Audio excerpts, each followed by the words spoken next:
अस्सलाम वालेकुम। सर्दी का आगाज़ हो चुका है और जब सर्दी का आगाज़ होता है तो फिर नज़ला, ज़ुकाम, बुखार इस तरह की बहुत सारी चीज़ें हमें घेर लेती हैं और तबीयत अपसेट सी होने लगती है, कमज़ोरी भी हो जाती है।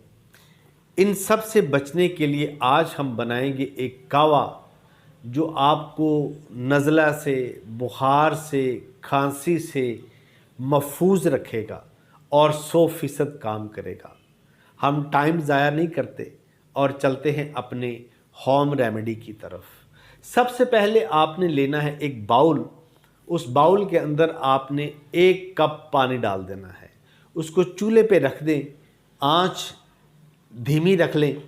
उसके बाद जब वो पानी अच्छे से गर्म हो जाए तो उसके अंदर आपने डालने हैं 3 अदद लौंग।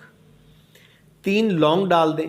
उसके बाद उसके अंदर आपने डालनी है 2 अदद इलायची और एक टुकड़ा आपने तकरीबन 1-2 पोर्स के मुताबिक हो, यानी 1-2 इतना होना चाहिए दालचीनी का, वो आपने उसके अंदर डाल देना है।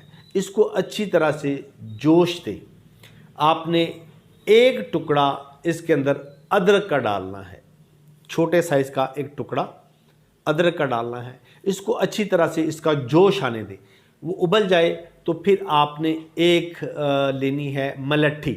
वो आपको पंसार स्टोर से मिल जाएगी, यानी मलट्ठी का भी आपने समझ लें कि ये हिस्सा, इतना हिस्सा मलट्ठी का होना चाहिए। वो आपने थोड़ी सी कूट कर, वो लकड़ी टाइप होती है, उसको आपने उसके अंदर डाल देना है। जब डालेंगे तो कुछ टाइम के बाद, यानी कि आधे मिनट के बाद उसका कलर गोल्डन हो जाएगा। बहुत मीठी लकड़ी होती है वो वाली, तो उसके अंदर आपने डाल देनी है। जब वो अच्छी तरह से जोश आ जाए, उसको 10 से 12 बार आपने फेंटना है, हिलाना है उसको अच्छी तरह से। जब वो हो जाए तो उसको आपने नीचे उतार लें और जब वो थोड़ा सा नीम गर्म हो जाए तो उसके अंदर आपने डालना है आधा चम्मच शहद। और जिन लोगों को शुगर का मसला है वो शहद ना डालें, क्योंकि कावे का जो अपना टेस्ट है वो भी मीठा है, उसकी वजह, मिलट्ठी की वजह से। तो आपने रात को खाना खाने के बाद 1 कप उसका पी लेना है। ये 10 से 50, 60, 70 साल, 80 साल के लोग, मर्द और ख़वातीन इसको पी सकते हैं। अगर बच्चा छोटा है तो आपने जितना वो 1 कप जो बनाया था उसके अंदर थोड़ा सा पानी आपने और डाल के उसको मिक्स करके उस बच्चे को पिला दें।